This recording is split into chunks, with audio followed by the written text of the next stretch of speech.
जाएगी, आपकी बुद्धि भ्रष्ट होगी, आप ब्रह्मचर्य रह नहीं सकते। कह देते ब्रह्मचर्य की क्या जरूरत, कि आप सच्ची मानिए। आप 2 महीने ब्रह्मचर्य, अगर गृहस्थ है 2 महीने ब्रह्मचर्य रहिए, 2 महीने केवल, और फिर आप देखिए आपको कैसा लगता है। और उस ब्रह्मचर्य से युक्त होकर फिर संतान उत्पन्न क्रिया की, आप देखिए वो संतान कैसी तेजस्वी होगी। आप उसको समझिए। आप जिसे बिल्कुल साधारण बात समझ रहे हैं, आप समझ रहे हैं आपको छूट मिल गई विषय भोगों के लिए, नहीं, सावधान। कुछ दिनों बाद आप ऐसे ऐसे रोगों से ग्रसित हो जाएंगे कि आप चलने लायक नहीं होंगे। आप खुद देख लीजिएगा, कुछ दिन बाद ऐसी आपकी इंद्रियां हो जाएंगी कि साधारण बातों में आप ब्रह्मचर्य रहित हो जाएंगे, सोच में ब्रह्मचर्य रहित हो जाएंगे, साधारण घर्षण में आप ब्रह्मचर्य रहित हो जाएंगे। ऐसी स्थितियां आती हैं जिनमें मतलब कितनी दुर्दशा हो जाए, चाहे वो स्त्री शरीर हो चाहे पुरुष शरीर। ऐसा नहीं कि केवल ब्रह्मचर्य पुरुष शरीर के लिए, दोनों के लिए ब्रह्मचर्य है। अगर आप गलतियों से युक्त हो जाएंगे तो स्त्रियों में ऐसे रोग हो जाते हैं जिनके कारण उनको चलना फिरना मुश्किल हो जाता है, उनके शरीर की पूरी स्थिति बिगड़ जाती है। ब्रह्मचर्य दोनों के लिए आवश्यक है। कुछ लोग प्रश्न करते हैं कि गृहस्थ आश्रम में ब्रह्मचर्य का अस्तित्व नहीं।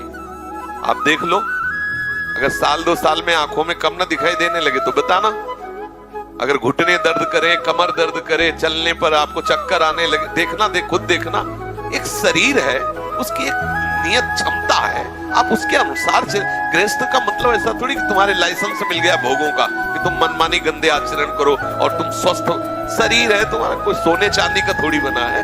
सोने चांदी का भी घिसोगे तो पतला जाएगा, वहां नष्ट हो जाएगा। भाई किसी भी चीज को इसका एक संयम है। देखो, हमने पढ़ा है, शास्त्रों में भी पढ़ा है, जब भगवान गरुड़ जी की उत्पत्ति करने का संकल्प हुआ ना कश्यप जी को, तो 10,000 वर्ष तक ब्रह्मचर्य रहे।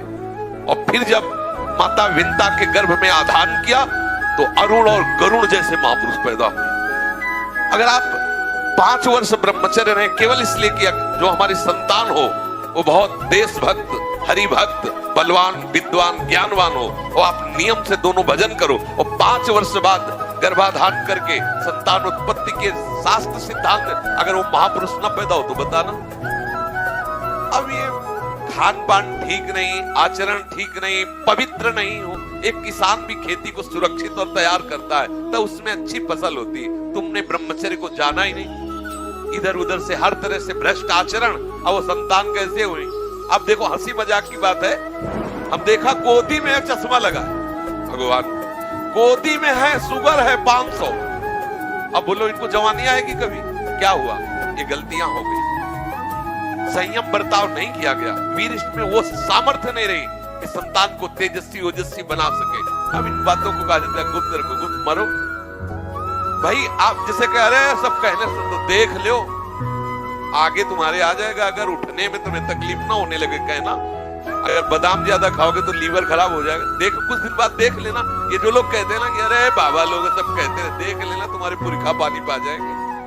तुम तो हमारी आत्मा हो, इसलिए तुम्हें प्यार से समझाते हैं। जैसे हम कहते हैं तुम ब्रह्मचर्य रहो, हस्त मैथुन मत करो, गंदे आचरण मत करो, व्यभिचार मत करो।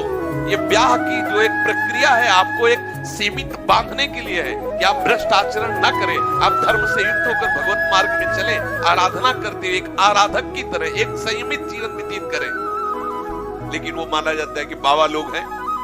कुछ लोग कहते हैं पहले खुद को देख लो, बाबा लोग जेल में है। एक खेती में सब फसल एक जैसी नहीं होती। अगर कहा जाए कि सब दुकानदार बेईमानी होते हैं या सब खेती में एक ही जैसी फसल नहीं, कोई गन्ने की भी फसल, गन्ने में भी कई क्वालिटियां होती है, आलू की भी कई क्वालिटियां होती है, ऐसे अलग अलग वृत्ति है, अलग अलग भाव है। तो हमारी बात को आज अगर नहीं मानोगे तो कल तुम्हें पछताना पड़ेगा, पक्का समझ लीजिए। संयम से चलो, गृहस्थ धर्म में रहते हुए भगवत प्राप्ति की योग्य हो जाओगे।